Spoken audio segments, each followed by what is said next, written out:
E aí, povo de Deus, que a paz esteja com você. Seja muito bem-vindo ao canal 7 de Teologia. Aqui é o pastor Sérgio Lenz e juntos nós vamos estudar a lição da Escola Bíblica Dominical deste 18 de junho de 2023. É importante lembrar algumas coisas entre elas. A primeira, que hoje não é sexta-feira, como de costume. Nossa lição é sempre enviada ao ar todas as sextas-feiras às 6 da manhã, mas hoje é quinta e por conta de uma viagem, então eu precisei fazer um pouquinho diferente. O segundo fato importante é que isso aqui é uma pré-aula, né? Não vale assistir aqui e depois dizer que não vai para a escola dominical lá na sua igreja. Você precisa ir lá também, tá? Aqui é só umas dicas e toques, uns comentários e de maneira específica para aquele que de fato está com compromisso agendado e não pode estar no domingo pela manhã. Um outro fato importante que estamos comemorando neste domingo, neste dia 18 de junho de 2023, o aniversário de 112 anos da Assembleia de Deus no Brasil. Então, parabéns! Palmas para a nossa Assembleia de Deus, né?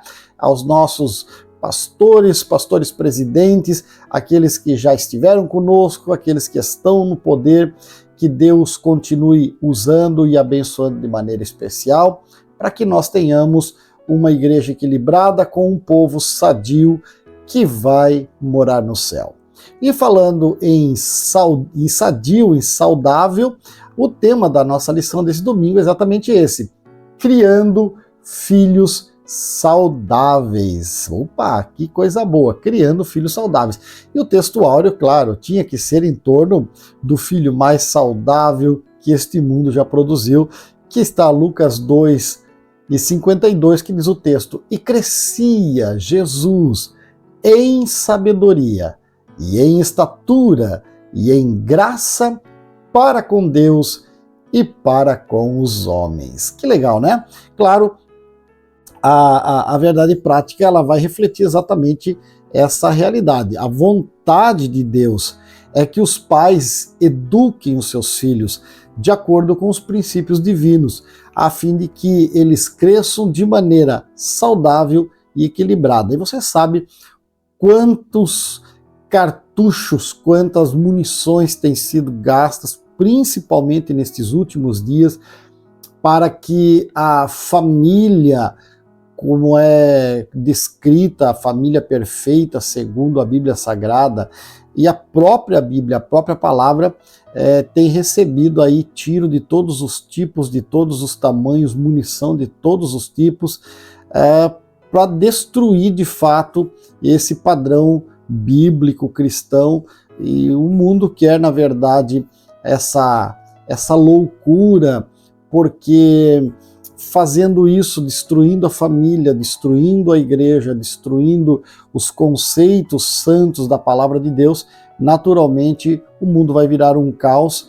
E eu não sei se você já assistiu aí algum filme de super-herói, né, desses que Hollywood produz, mas todo bandido, os grandes vilões aí dos filmes, eles procuram destruir o mundo, transformar o mundo num caos, porque governando no caos é mais fácil, não há oposição organizada, não há qualidade de vida, não há busca de um mundo melhor, apenas pessoas lutando por migalhas, e quem detém o pão para fazer migalha governa o mundo. Então, aliás, até um filme sobre isso, né? A mão que balança o berço é a mão que controla o mundo. Então, é exatamente isso que esse mundo está tentando. Pulando aí a lição, a leitura em sala, nós vamos direto para a introdução, e a lição vai girar em torno da vida, principalmente da vida, não da obra tanto, mas da vida pregressa até o tempo do batismo, até a sua maturidade, do próprio Cristo. Então a lição ela começa na introdução dizendo o seguinte: o Senhor Jesus nasceu numa família normal. E isso precisa ficar muito claro. Por quê que aborda-se nessa lição a ideia de uma família normal? Uma família que tem os seus próprios problemas. Você vai observar, por exemplo, que Jesus sendo prometido por um anjo, revelado por Deus, advertido em sonhos José, e nascido de um milagre, de algo totalmente excepcional para a realidade de qualquer época, veio nascer numa manjedoura. Seus pais não estavam preparados para fazer diferente. Ele nasceu em algo que era o normal, era aquilo ali. Assim como foi Jesus, poderia ter sido qualquer um dos seus irmãos, qualquer um que nascesse naquela época, naquelas condições, ia nascer daquele jeito mesmo. E Jesus nasceu numa família normal. Depois disso, você vai encontrar Jesus aos 12 anos entre os doutores, algo muito normal, para o padrão de um adolescente daquela idade estar já sendo introduzido na vida religiosa do tempo. Jesus estava um pouquinho acima da média porque ele não estava lá só aprendendo, ele estava ensinando também, então, mas aí também era Jesus, não era eu e você, né?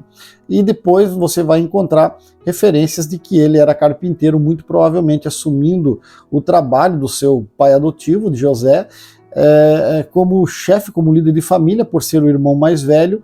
Então até os 30 anos ele precisou exercer essas atividades e era reconhecidamente pela sociedade como um trabalhador, como alguém que precisava viver da força e do trabalho das suas mãos. Então sua vida foi absolutamente normal. Aliás, o profeta Isaías, de certa forma, poeticamente, ao profetizar sobre o Cristo que viria, diz: nenhuma beleza víamos para que o reputássemos como algo especial, mas ele estava aí, essa é a verdade. Então a lição ela vem subdividida em 3 pontos, como de costume: uma família normal, e aí vai tratar sobre isso, né? Inclusive os 2 pontos que falam sobre os dados gerais da família, e também os filhos de José e Maria depois de Jesus. E eu sei que se você é católico e está me ouvindo, você vai ter alguma dificuldade, porque a tradição católica não aceita que Jesus tivesse outros irmãos, porque Maria, segundo a tradição católica, continuou até o fim da sua vida sempre virgem, e por isso, inclusive, as rezas são feitas a partir da ideia de uma Virgem Maria. Mas não podemos ir contra a Bíblia. A Bíblia é a Bíblia. A Bíblia fala que Jesus teve outros irmãos e irmãs, inclusive, e que ele foi o mais velho, que ele ajudou a sustentar, que seus irmãos, inclusive, não criam nele no princípio do seu ministério, até porque até os 30 anos Jesus era só o irmão mais velho que ajudou a sustentar a casa, então não tinha por que crer nele. Maria, inclusive, a lição vai tratar sobre isso, o trata ao longo da sua vida com muita discrição. Parece-nos que a sabedoria de Maria foi justamente em não colocar Jesus contra os seus irmãos, dizendo: olha, esse aqui é mais especial, esse aqui é melhor que vocês, esse aqui é filho de Deus, vocês não são, esse aqui é filho divino e vocês são filhos humanos, e esse aqui é filho do milagre, vocês são comuns. Não, ela o trata como um filho comum. Por isso, a dificuldade dos seus irmãos o aceitarem, e isso tudo está lá descrito na Bíblia e não temos dificuldade em aceitar essas verdades. Okay? Mas, como eu disse, se você é católico, nosso respeito à sua crença, ao seu credo. Existem coisas que não temos como provar além do que está escrito na Bíblia, e basta você crer ou não crer, né? Diz o sábio exegeta que para os que creem, nenhuma explicação é necessária. Para os que não creem, nenhuma explicação é possível. Então, se você não crê, fique na sua fé, fique na sua crença. A verdade será revelada, será esclarecida com o aparecimento do nosso Senhor, com o apagar das luzes desse mundo e o acender das luzes celestiais da nossa alma. E aí está tudo bem. O importante, meu irmão, aceitando ou não aceitando esse fato, é que você aceite a Jesus como Salvador, tá? Se você tiver Cristo como Salvador, se você entender que Jesus é a única, aí não tem mais ninguém, aí nem Maria, nem José, nem Pedro, nem ninguém. Jesus é a única porta, ele é o caminho, a verdade e a vida. Se você aceitar isso, vamos ficar felizes e estamos tudo certo, tá? O ponto 2 da nossa lição, então, ele vai tratar o modo de criação de Jesus. E aí ele tem alguns subtópicos especiais. Ele vai falar sobre Jesus, o Filho especial, que Maria, como eu disse, guarda em segredo até a revelação correta. Vai falar um pouquinho da infância de Jesus, e essa infância de Jesus, uma infância absolutamente normal, tá? como qualquer outro menino, até porque aqui tem uma revelação, tem uma lição especial para nós. Às vezes Deus fala através de uma profecia, de uma visão, de uma revelação, de um sonho com alguém, acerca de alguma coisa especial que ele vai fazer nessa vida. E aí a pessoa fica assim, empolgada, fica alegre, diz, não, olha, Deus falou que eu vou viajar para Paris. Mas Deus normalmente não trabalha dentro do nosso conceito de tempo, a não ser que seja do interesse dele dizer dia tal. Aí ele diz a data, a hora, o minuto, o segundo, porque ele é o Senhor do tempo também. Mas via de regra, quando ele não manda um tempo específico, meu irmão, guarde um negócio com você, porque Isaías disse, olha, eu vi, tá lá, um menino nos nasceu. Um menino se nos deu. Esse menino, inclusive, ele tem o principado sobre os seus ombros. O seu nome será maravilhoso, conselheiro, Deus forte, Pai da eternidade. E Isaías andava pela rua proclamando, dizendo, olha, o menino nasceu e levou 700 anos. Nasceu o menino, mas levou 700 anos. Ciro, parece que são 200 anos antes de Ciro nascer. Está aqui o meu servo, 200 anos. Então, quando Deus falar com você e não te der data específica, querido, viva a sua vida. Como Martinho Lutero, que proferiu algo como, se eu soubesse que Jesus viria amanhã, hoje ainda plantaria uma macieira. A ideia é levar vidas normais. Enquanto estivermos aqui nesse corpo, nesse mundo, nessa vida, nessa realidade, viva a sua vida, faça o que tem que fazer, plante, colha, coma, durma, abrace, beije, se relacione, negocie, mas um olho no peixe, um olho no gato, um olho na terra, um olho na eternidade. Dê prioridade sempre que possível às coisas do reino, buscai primeiro o reino e a sua justiça, as demais coisas vos serão acrescentadas, mas sempre de olho na eternidade.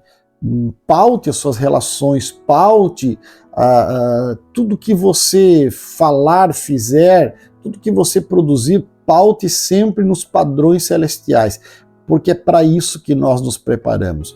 Então, a lição vem tratar sobre o modo de criação saudável de filhos, exatamente usando o exemplo de Cristo para nos lembrar que Maria criou Jesus de maneira saudável, para que tudo que era de celestial nele viesse a se revelar no tempo de Deus. Ela não forçou esse tempo.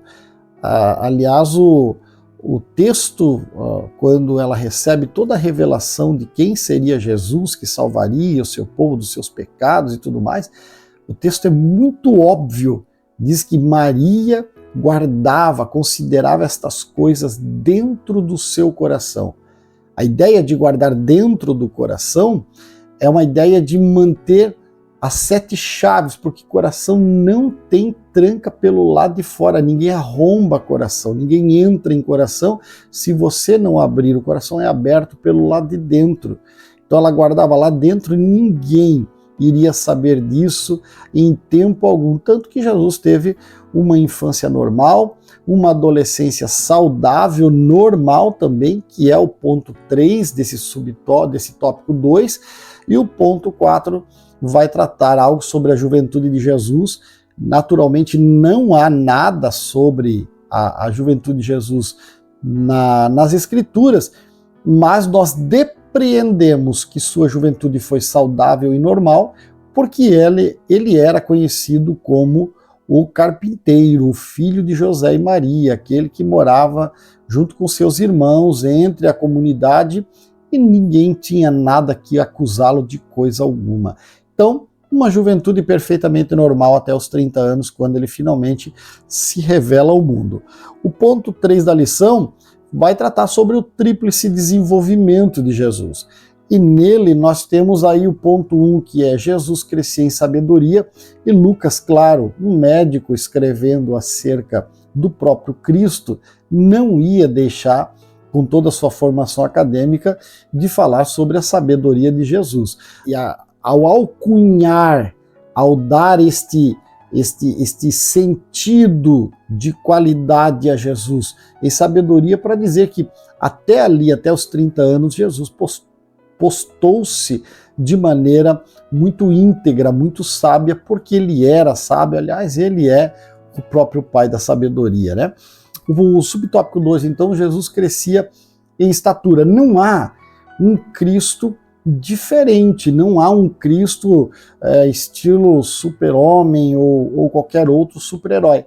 Há apenas um Cristo que fez-se homem, que desceu para estar entre os homens, para viver com os homens e para morrer como um homem. E ele cumpriu perfeitamente esse papel, ele esteve aqui. Sabe, às vezes eu tiro algumas lições dessas realidades, e uma delas é isso.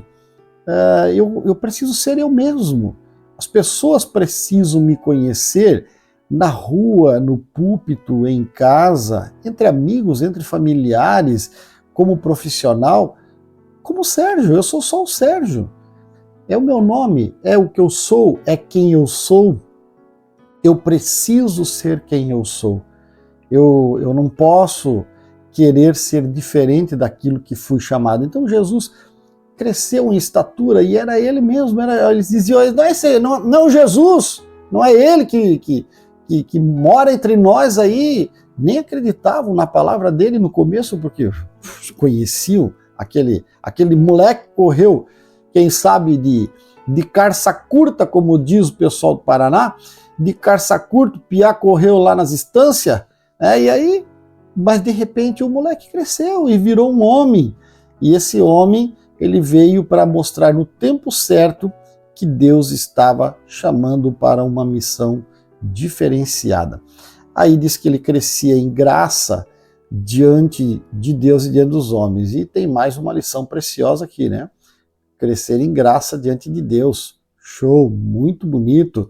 Alguém que faz toda a lição de casa, com orações, com consagrações, com conhecimento bíblico, com uma postura bonita, com roupas adequadas conforme o momento, tudo certo.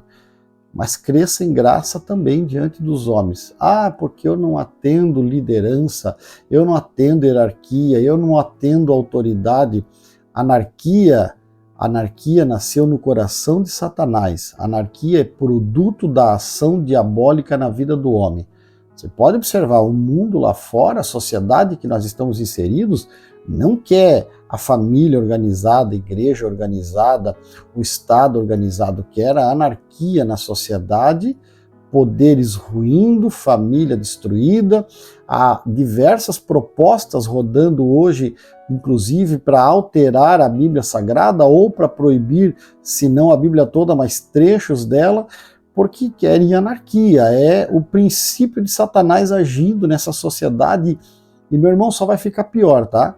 Só vai ficar pior, mas nós fomos chamados para crescer em graça diante de Deus e diante dos homens. Seja submissa às autoridades, desde que elas não firam os princípios da palavra de Deus, então seja submisso, atenda às leis que são justas, que são para manter a sociedade em paz dentro de um princípio de justiça moral.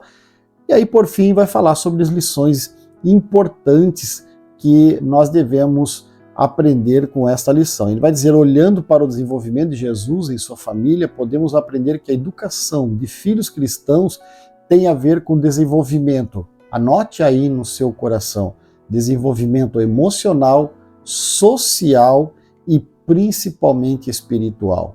Papai, mamãe, vovô, vovó, titio, titia, tutores de modo geral, você é responsável, sim senhor, pelo desenvolvimento emocional, social e espiritual da nova geração.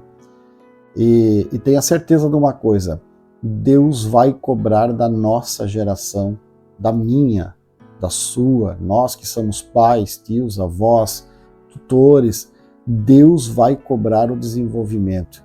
Nós temos uma geração aí bem complicada, porque A criação desses filhos foi, em muitos casos, foi sublocada para os meios de comunicação, para o Estado, para a educação tradicional.